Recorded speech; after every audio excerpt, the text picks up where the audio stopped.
तो हमने जैसा कि ये वाक्य देखा कि 3 बेर खाती थी, वे 3 बेर खाते आए। इसमें देखा बेर शब्द 2 बार आया। आया तो सब 3 ही 2 बार है, लेकिन 3 का अर्थ एक ही रहता है, एक संख्या है। लेकिन बेर शब्द ऐसा है जिसका अर्थ अलग-अलग होगा। जैसे बेर का मतलब एक प्रकार का फल होता है और दूसरा बेर बार। 3 बेर खाती है यानी 3 बेर वो 3 बार खाती है। तो इसलिए इसका अर्थ तभी सही निकला जब इन दोनों का अर्थ अलग-अलग हुआ। तो बेर शब्द के अलग-अलग अर्थ होने के कारण क्या है यहाँ पर यमक अलंकार था। अब एक उदाहरण और मैंने लिखा है कि कनक कनकते 100 गुने मादकता अधिकाए या खाए बोराए नर व खाए बोराए व पाए बोराए सॉरी। तो कनक कनक से 100 गुना ज्यादा अधिक मादकता चमकदार अधिकाय अधिक है। या खाए बोराए एक को खाने से व्यक्ति बोराए पागल हो जाता है, नर माने मनुष्य है, वह पाए बोराए और दूसरे को मनुष्य पाकर जो है अभिमान से भर जाता है, गौरव से भर जाता है।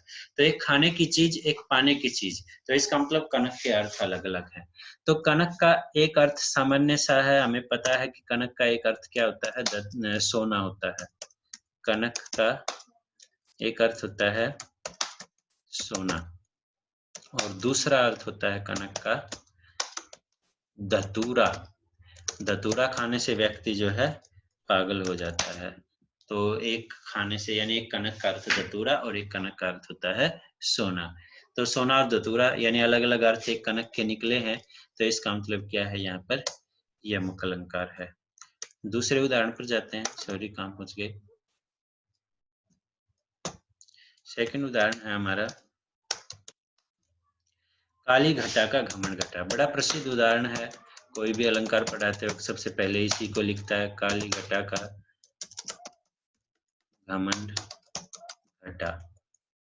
तो काली घटा का घमंड घटा यानी काली घटा, घटा शब्द आया, फिर घमंड घटा, फिर घटा शब्द आया। पढ़ते ही वैसे अर्थ का पता लग जाता है कि दोनों का अर्थ जो है अलग अलग है। क्या क्या अर्थ है हम देख लेते हैं। एक घटा का अर्थ जो है वो क्या है, घटा बादल रूपी घटा यानी बादल वाली घटा जो है वो होती है काली घटा। घटा और दूसरा घटा हमारा क्या है, कम होना, घटना। घमंड अभिमान कम होना, ये हुए घटा शब्द के अलग अलग अर्थ हैं। तो इसलिए इसमें क्या है यमक अलंकार है। तीसरे उदाहरण पर जाते हैं कि एक उदाहरण है, थोड़ा सा बड़ा है और कई बार पेपरों में भी आया है कवि, हे कवि बेनी ऐसे है, हे कवि बेनी, बेनी व्याल की चुराई लीन्ही।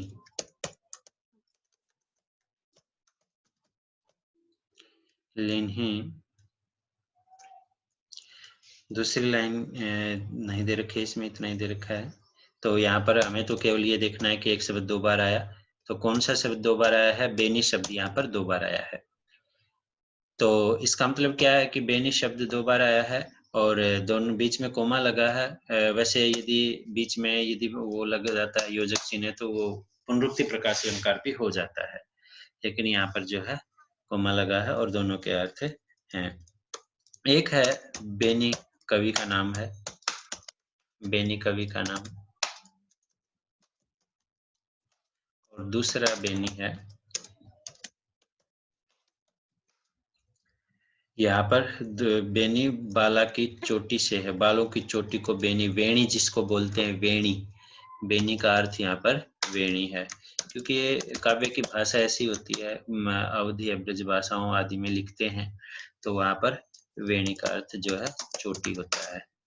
तो यहाँ पर जो है चोटी व्याल की चुराई लीनी, यानी यहाँ पर व्याल वैसे सर्प आदि को बोलते हैं तो उसकी चुराही ले ली।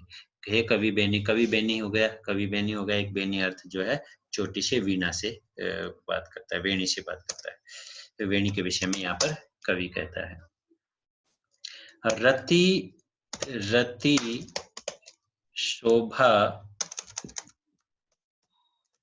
रति रति शोभा, शोभा वजनी आएगा क्योंकि काव्य है तो काव्य में जो है ऐसे लौकिक शब्दों का प्रयोग किया जाता है, जो जैसे बोले जाते हैं रति के शरीर की। तो यहाँ पर रति रति शब्द 2 बार आया है, भले ही मात्राएं जो है छोटी बड़ी हो, कोई दिक्कत नहीं है। एक रति रति 2 बार एक साथ आया है, तो वो रति रति बीच में योजक चिन्ह का प्रयोग है। तो ये अलंकार पुनरुक्ति प्रकाश अलंकार है, जो हम आगे सीखेंगे। लेकिन इसमें हमें देखना है कि एक रति यहाँ पर प्रयोग हुआ, एक रति आगे प्रयोग हुआ है। तो ये रति शब्द को देख लेना है। एक ये रति है, रति रति का अर्थ होता है बिल्कुल थोड़ा थोड़ा जो होता है, तो रति का अर्थ तनिक तनिक भी कह सकते हैं, थोड़ा भी कह सकते हैं, थोड़ा थोड़ा। तो यहाँ पर मैंने तनिक तनिक लिख दिया, तनिक तनिक। और दूसरा रति क्या है? रति है कामदेव, देवताओं में कामदेव जो सबसे सुंदर है, उनकी पत्नी का नाम, कामदेव की पत्नी का नाम रति है। तो 2 रति आया है। रति रति का अर्थ थोड़ी थोड़ी रति जो है, थोड़ा थोड़ा करके तनिक तनिक शोभा जो है वो कामदेव की पत्नी के शरीर की शोभा जो हो बढ़ रही है, शोभा सब रति के शरीर की। तो यहाँ पर बात की गई है। रति रति का अर्थ 2 बार अलग अलग होने के कारण यहाँ पर कौन सा अलंकार है? यमक अलंकार है। एक उदाहरण और ले लेते हैं। नगन जड़ाती थी वे,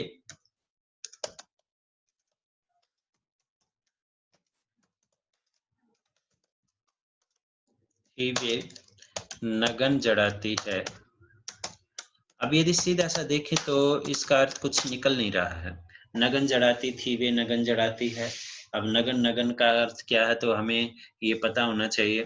तो एक नगीने होता है जिसका अर्थ हीरे मोती रतन होता है। एक नगन होता है बिना कपड़ों के, बिना वस्त्रों के, नगन शरीर, नंगा शरीर। तो इसलिए यहाँ पर दोनों शब्दों का अर्थ जो है अलग अलग है। अर्थात एक नगन का अर्थ होता है वस्त्रों के बिना, और एक नगन का अर्थ है हीरे मोती जड़ाना, यानी बिना वस्त्रों के शोभायमान, और यहाँ पर हीरे मोतियों का जड़ा होना। तो ये एक लाइन है जिस नगन नगन शब्द के अर्थ जो है अलग अलग निकलते हैं। एक नगन है बिना वस्त्रों के, दूसरा नगन है जिसको हम नगीना, हीरा रतन आदि बोलते हैं। तो वो नगीना है हीरा मोती आदि को हम जो है मोती आदि आदि रतन, हीरा मोती आदि रतन जो है वो नगन नगीना होता है। तो हमने 5 उदाहरण देख लिए, काफी हैं। तो हमें ये पता लग गया बस यमक अलंकार में अभी बहुत सारे उदाहरण देखेंगे कि यमक अलंकार का अभिप्राय क्या है, एक शब्द की आवृत्ति और अर्थ अलग अलग। अनुप्रास अलंकार का क्या अभिप्राय था? वर्ण की आवृत्ति, वहां पर हमें अर्थ सब देखने नहीं। वर्ण की आवृत्ति यदि बार बार हो रही है एक ही शब्द की आवृत्ति, जैसे बेनी बेनी इसमें भी आया है, रति रति भी आया है, तनिक तनिक भी आया है। तो इन शब्दों में भी जो है कई बार जो है एक ही शब्द 2 बार आया है।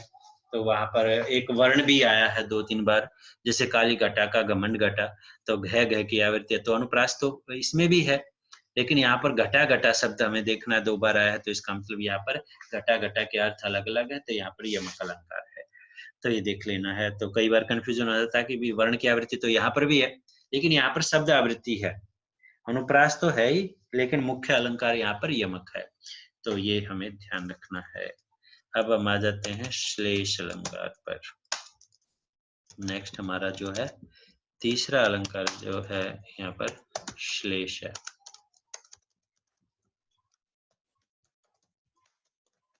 श्लेष अलंकार,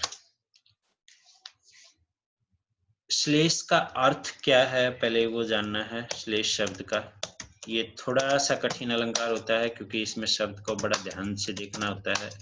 अर्थ है, इसलिए हमें अर्थ का पता होना चाहिए। चिपका हुआ, श्लेष का अर्थ है चिपका हुआ। अर्थार्थ, यहाँ पूर्ण विराम ने लगा के हम, चलो ये बात हमारी पूरी हो गई थी। अर्थात एक शब्द के अनेक अर्थ, वहां अनेक शब्द, यहाँ एक शब्द के अनेक अर्थ। वहां पर एक शब्द जो है बार बार आ रहा था, यहाँ पर शब्द एक ही बार आएगा, लेकिन अर्थ उसके बहुत सारे निकलेंगे। तो अर्थ चिपके होते हैं, चिपके होते हैं,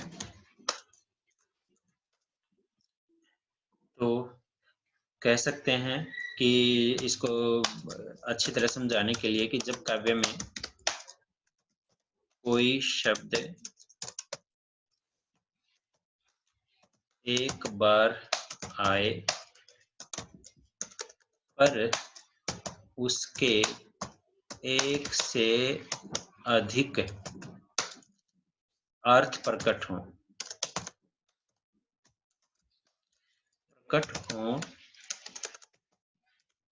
तो उसे श्लेष अलंकार कहते हैं।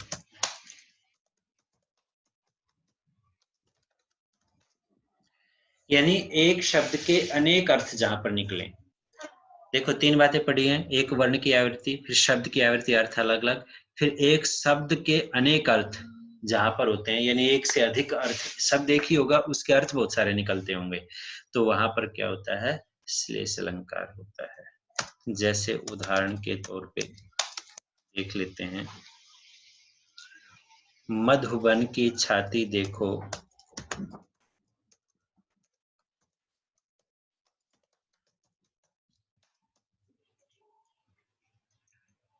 की छाती को देखो, सूखी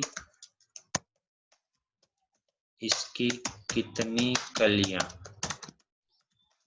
मधुबन की छाती को देखो, सूखी इसकी कितनी कलियां। यहां पर देखो एक शब्द ऐसा है मधुबन, मधुबन शब्द आया। मधुबन होता है एक बगीचा होता है, और कलियां शब्द भी, 2 शब्द यहाँ पर आए हैं, मधुबन और कलियां, जिसके बहुत सारे अर्थ निकलते हैं। एक मधुबन है और दूसरा कलियां शब्द है। तो पहले मधुबन को जान लेते हैं कि मधुबन के अर्थ क्या होता है। बगीचा होता है कि बगीचे की छाती को देखो और इसकी कितनी कलियां जो है सूखी। क्या कभी मधुबन सूखी कलियों पर पछताता है? तो हरिवंश राय बच्चन की ये कविता है जहां से लिया गया है। तो मधुबन की छाती को देखो, सूखी इसकी कितनी कलियां, तो ये कभी नहीं पछताता। एक मधुबन को संसार के बारे में, संसार के रूप में लिया गया है। क्यों लिया गया है? क्योंकि संसार में पता नहीं लोग कितने जो है इस संसार में चले जाते हैं, क्या कभी ये संसार जो है उन पर जाने वालों पर कभी पछताता है? तो 2 अर्थ यहाँ पर निकल गए। फिर दूसरा आता है कलियां शब्द। कलियां शब्द, कलियां होता है जो फूल से पहले की अवस्था होती है, यानी फूल खिलने से पहले जो अवस्था होती है उसको हम क्या बोलते हैं? कलियां बोलते हैं। खिलने से पूर्व की अवस्था होती है कलियां। और दूसरा अर्थ इसका होता है, यदि हम बात करें तो जो जवान होने से, यानी यौवन आने से पहले की, आने से पहले की, यानी व्यक्ति जवान होने से पहले की जो अवस्था होती है उसको हम बोलते हैं कलियां। यानी बच्चों को हम कली के रूप में संबोधित करते हैं। तो एक कलिया शब्द के अर्थ भी अनेक हैं। तो ये 2 शब्द हैं जिनके अर्थ जो है एक से ज्यादा आ रहे हैं। यानी मधुबन शब्द के 2 अर्थ निकल रहे हैं कि संसार की छाती को देखो, इसकी कितनी कलियां, अर्थात कितने लोग जो है इस संसार को छोड़कर चले जाते हैं, अर्थात बच्चे जो मृत्यु जवान होने से पहले ही मृत्यु को प्राप्त हो जाते हैं। तो इस 2 अर्थों में जाएगा मधुबन का अर्थ। ये इसी लाइन के 2 अर्थ निकल जाएंगे कि बगीचे के को देखो, बगीचे के कितना धैर्यवान है कि इसके कितनी कलियां जो है फूल बनने से पहले ही टूट जाती हैं। इस संसार को देखो कि संसार में कितने बच्चे जो है जवान होने से पहले इस संसार को छोड़कर चले जाते हैं। तो मधुबन के अर्थ भी 2 निकलेंगे, कलिया शब्द के अर्थ भी जो है 2 निकल रहे हैं। तो इसलिए इसका मतलब क्या है, यहाँ पर श्लेष अलंकार है। कुछ उदाहरण देख लेते हैं। जैसे एक उदाहरण देखते हैं हम, एक शब्द है विकल्प, है कि जहां पर एक शब्द की आवृत्ति हुई है लेकिन जो है वहां पर अर्थ जो है, जो अर्थ एक बार ले लिया वो दोबारा मैं समझाऊंगा इसको, एक बार आप समझ लीजिए, इसको देख लीजिए क्या है। रहीमन पानी राखिए बिन पानी सब सून, पानी गए न उबरे उबरई, मोती मानस चून, मोती मानुष चुन, ये है। अब यहाँ पर एक शब्द है पानी, रहीमन पानी रखिए, रहीम जी कह रहे हैं तो एक जगह यहाँ है पानी शब्द, इसको अंडरलाइन कर देते हैं। फिर पानी यहाँ पर भी आया है, इसको भी अंडरलाइन कर देते हैं। पानी यहाँ पर भी आया है। अब इसको हम सीधे तौर से देखें तो ऐसा लगता है कि एक शब्द की आवृत्ति हुई है और यहाँ पर जो है यमक अलंकार है, ऐसा लग रहा है। लेकिन यदि यमक अलंकार का क्या है कि एक शब्द के अलग अलग अर्थ होने चाहिए। जैसे पानी, यहाँ पर पानी है तो आगे पानी नहीं होना चाहिए, ये आगे पानी है तो फिर वो उसका अर्थ उन दोनों में से भी नहीं होना चाहिए। तीनों शब्दों के अलग अलग अर्थ होने चाहिए, तो वहां पर यमक अलंकार होगा। लेकिन यहाँ पर अलग अलग रख लिए तो फिर काम खराब हो जाएगा, क्योंकि पानी रखिए, रहीम जी कहते हैं कि अपने पास पानी रखिए, बिना पानी के सब सूना है। पानी गए न उबरे, यानी पानी किससे कोई नहीं उबता। हे मोती मानस चुन, हे मनुष्य तू मोती रूपी मनुष्यों को चुन। चुन का अर्थ आटा भी होता है, चुन का अर्थ चुनना भी होता है। तो ये चुन भी शब्द भी जो है यहाँ पर श्लेष अलंकार का कारण है। पहले देख लेते हैं पानी। पानी शब्द के बहुत सारे अर्थ हैं। यहाँ पर पानी जल है, यदि जल ही अर्थ ले लिया, यानी एक पानी का अर्थ पानी न लेके जल अर्थ ले लिया, तो रहीम जी कहते हैं अपने पास जल रखिए, बिना जल के सब सूना है। तो यहाँ अर्थ अलग अलग नहीं लगा सकते। एक पानी का अर्थ है इज्जत सम्मान, जिसको हम बोलते हैं इज्जत सम्मान। पानी के अर्थ जो है बहुत सारे। रहीम जी कहते हैं अपने पास सम्मान रखिए, इज्जत रखिए, बिना इज्जत के सब सूना है, तो इज्जत से कोई नहीं उगता है मनुष्य, मोती रूपी मनुष्यों को चुन। यहाँ पर ये क्या है, पानी के बहुत सारे अर्थ यहाँ पर निकलने के कारण इज्जत है, जल है, और एक चून शब्द आया है इसमें, चून। चून का अर्थ बहुत सारे हैं। चून के अर्थ वैसे चून आटा, आटे को बोलते हैं चून, और चुनना भी होता है कि मोती रूपी मनुष्य को चुन, और चून का अर्थ चमक भी होता है। तो मोती रूपी मनुष्य है, मनुष्य तू मोती जैसी चमक को चुन, मोती रूपी आटे को चुन। ये सब यानी अर्थ कितने भी निकले लेकिन बिल्कुल सही निकलेंगे, गलत नहीं होगा। लेकिन यमक अलंकार की तरह यदि एक पानी का अर्थ यहाँ पर पानी, एक आगे इज्जत रख दिया, आगे जो है सम्मान या जल रख दिया, तो गलत हो जाएगा, फिर इसका अर्थ नहीं निकल पाएगा। इन सभी अर्थों में से एक अर्थ लेके चलना है, वो सब निकल जाएगा। यानी तीन तरह से इस एक ही काव्यांश का अर्थ निकल जाता है। तो इसलिए ये क्या है यहाँ पर श्लेष अलंकार है, क्योंकि पानी शब्द के बहुत सारे अर्थ यहाँ पर हैं, तो इसलिए यहाँ श्लेष अलंकार है। और उदाहरण दे लेते हैं। चरण धरत चिंता करत, एक उदाहरण लिया है मैंने, सॉरी, चरण धरत चिंता करत चितवत चारों ओर, सुबरन को खोजत,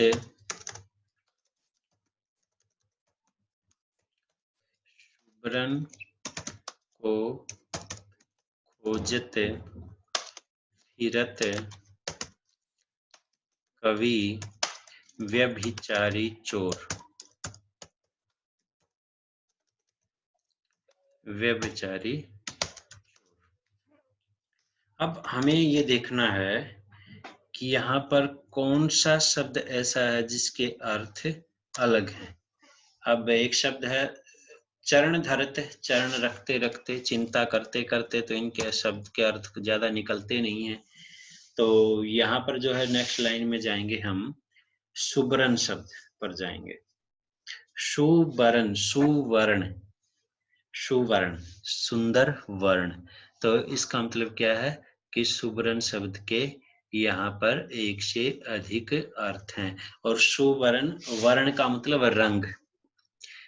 एक तो सुवर्ण सुंदर वर्णों से युक्त शब्द, एक सुवर्ण यानी सुवर्ण, वर्ण का अर्थ कलर भी होता है, रंग भी होता है, तो उसको भी सुवर्ण बोलते हैं। तो इसका मतलब क्या है, यहाँ पर सुवर्ण के अर्थ जो है, एक व्यभिचारी शब्द भी है इसमें, उसको भी देखेंगे। सुवर्ण के अर्थ जो है, एक तो है सुंदर वर्ण, और दूसरा इसका अर्थ है सुंदर रंग या रूपी रंग, सुंदर रूप रंग के लिए भी सुवर्ण बोलते हैं। तो यहाँ पर सुवर्ण शब्द के अर्थ जो है सुंदर वर्ण और सुंदर रूप रंग आदि के लिए प्रयोग होता है। तो यहाँ क्या है कि जो व्यभिचारी के अर्थ में है वो यानी जिसका आचरण सही ना हो, वहां पर सुंदर रंग रूप के जो है चुराने वाले कवि मानते फिरते हैं और एक सुंदर वर्णों की सुंदर शब्दों की खोज में फिर रहे हैं, तो यहाँ पर सुवर्णार्थ के दो अर्थ जो है निकलते हैं। तो दोनों अर्थ में बिल्कुल सही निकलेगा।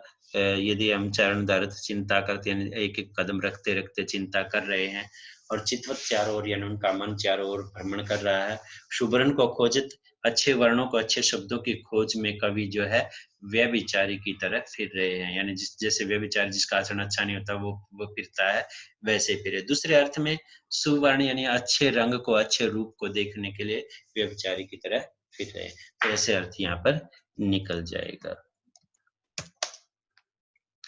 हम श्लेष अलंकार में हैं, ये ध्यान रखना श्लेष अलंकार में शब्द के अनेक अर्थ होंगे। तो हम तीसरे उदाहरण में जाते हैं अब नेक्स्ट में। तो मगन को देख पट देत बार बार, एक शब्द है मगन को देख पट देत बार बार है। वैसे बार बार शब्द है, एक शब्द दो बार आया है, पुनरुक्ति प्रकाश अलंकार है, अर्थ अलग अलग नहीं है। तो ऐसे बीच में योजक चिन्ह है, तो पुनरुक्ति प्रकाश जो आगे पढ़ाएंगे उससे पहले आप इनको भी देखते रहो क्या क्या क्या है। तो यहाँ पर जो है पट शब्द आया, एक पट है, पट शब्द है जिसके अर्थ जो है अनेक निकलते हैं। पट का अर्थ वस्त्र होता है संस्कृत में करें तो, और पाट दरवाजा, और हिंदी की बात करें तो इसका अर्थ दरवाजा होता है। तो मंगन को देख पट देत बार बार, यानी मंगन जो है किसी व्यक्ति या शब्दार्थ के उसमें जाता है, तो जिसको देखकर दरवाजा या कह सकते हैं वस्त्र जो है बार बार ढका जा रहा है। जैसे दुपट्टा करती हैं महिलाएं, तो पट देना बार बार या फिर दरवाजा ढक देना बार बार, दोनों तरफ से अर्थ एक ही अर्थ अच्छा निकलेगा, सही निकलेगा। तो यही श्लेष अलंकार की विशेषता है। मेरी भव बाधा हरो,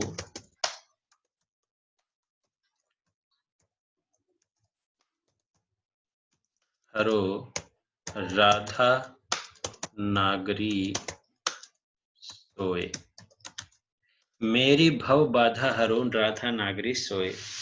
देखो यहाँ पर जो है इसकी दूसरी लाइन भी लिख लेता हूँ मैं, दूसरी लाइन भी है, वो है जातन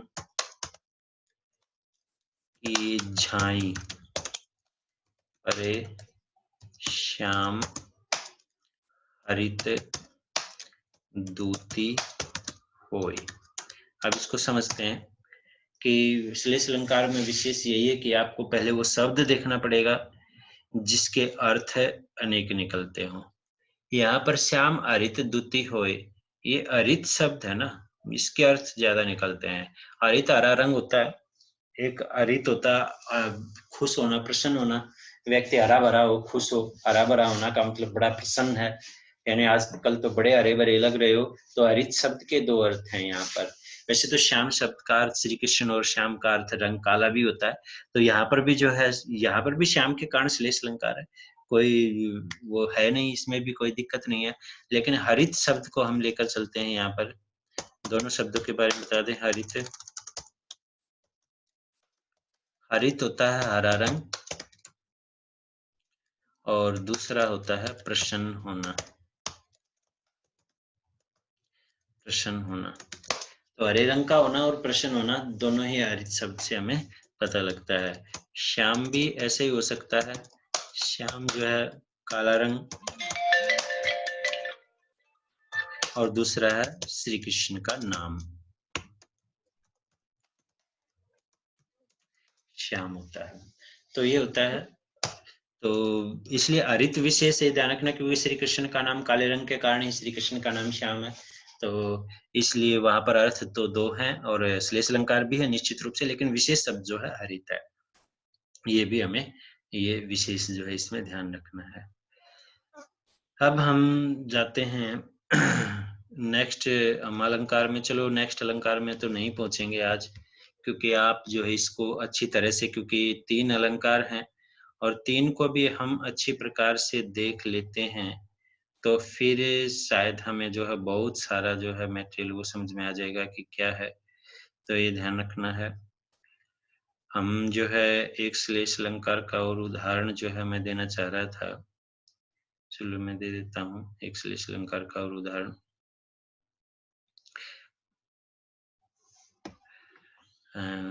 यहाँ पर एक संस्कृत का उदाहरण दे देते हैं ताकि आपको और अधिक समझ में आ जाए।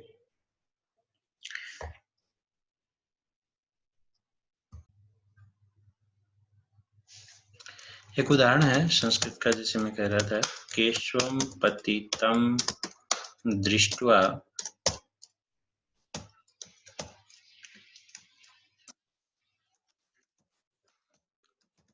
द्रोणो हर्षम उपागत है। ऐसे लिख देता हूँ, उपागत है। सर्वे कौरवा रुदन्ति। मैंने ये उदाहरण इसलिए दिया कि आपको समझ में आ जाएगा। कौरवः रोदन्ति हा केशव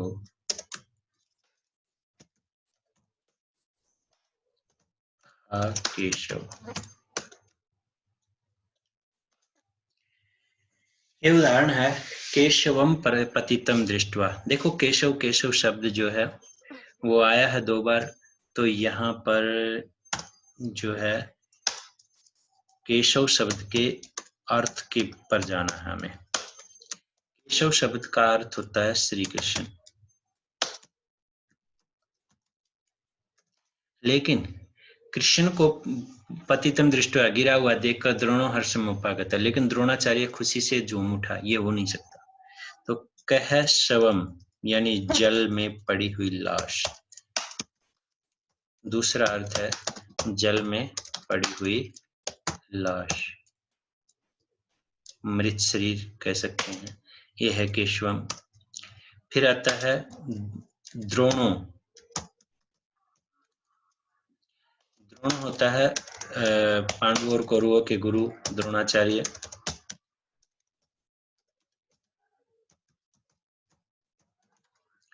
लेकिन द्रोणो हर्षम उपागत, द्रोण खुशी से क्यों झूमेगा, तो इसका मतलब द्रोण का दूसरा अर्थ भी है।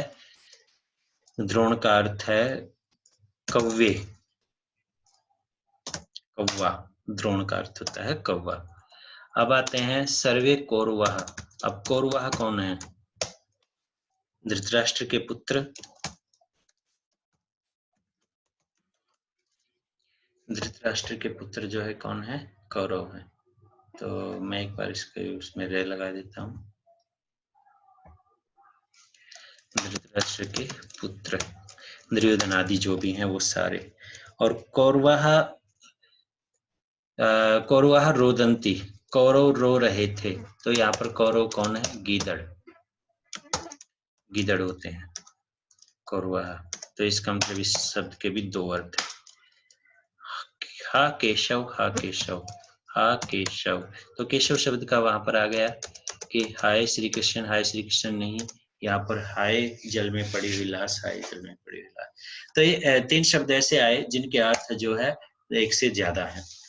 तो केशवम समझा देते हैं, केशवम पतितम दृष्ट्वा द्रोण हर्षम उपागत है, यानी कृष्ण को पड़ा हुआ देखकर द्रोण खुशी से झूम उठा। यदि सीधे अर्थ की बात करें तो एक पहला अर्थ ले तो सर्वे कौरवा, सभी कौरव रोदंती रो रहे थे, हा केशव हा केशव। सभी कौरव रो रहे थे कि हाय कृष्ण हाय कृष्ण। ऐसा हो नहीं सकता कि श्री कृष्ण के मरने के बाद कौरव रोए और द्रोण खुशी से झूम उठे। इसका मतलब इस इन शब्दों के अर्थ दूसरे भी हैं कि कह शवम यानी कह माने जल, शवम माने लाश। जल में पड़ी हुई लाश को देखकर द्रोण माने कव्य होते हैं, तो कव्य खुशी से झूम उठे। जल में पड़ी हुई लाश को देखकर कव्य खुशी से झूम उठे। और सर्वे कौरवा, सभी गिद्दड़ रोदंती रो रहे थे, हा केशव, हाय केशव, हाय जल में पड़ी हुई लाश, हाय जल में पड़ी हुई लॉस। तो ये शब्द, ये अर्थ निकलता आता है। तो ये एक थोड़ा गुड था, जिसमें थोड़ा सा और ज्यादा बताया गया था श्लेष अलंकार के बारे में, तो मैंने इसलिए इसको आपके सामने रखा है। तो 3 अलंकार हुए हैं, अनुप्रास, यमक, श्लेष। तीनों को जो है अच्छी प्रकार से देख लेना है। इसके मैंने 4-4, 5-5 उदाहरण आपको दे दिए हैं। इन उदाहरणों को ध्यान से देखना है, समझना है। आगे हम जो है नेक्स्ट अलंकार पर जाएंगे। पुनरुक्ति प्रकाश अलंकार वैसे मैं समझा भी चुका हूँ, तो आगे वाले जो है पांचों जो है भेद जो है वो जल्दी जल्दी आपको बता दिए जाएंगे और वैसे ही समझा दिए जाएंगे। ओके, शुभ स्वस्थ अच्छी प्रकार से पढ़ो लिखो। ओके, वंदे मातरम।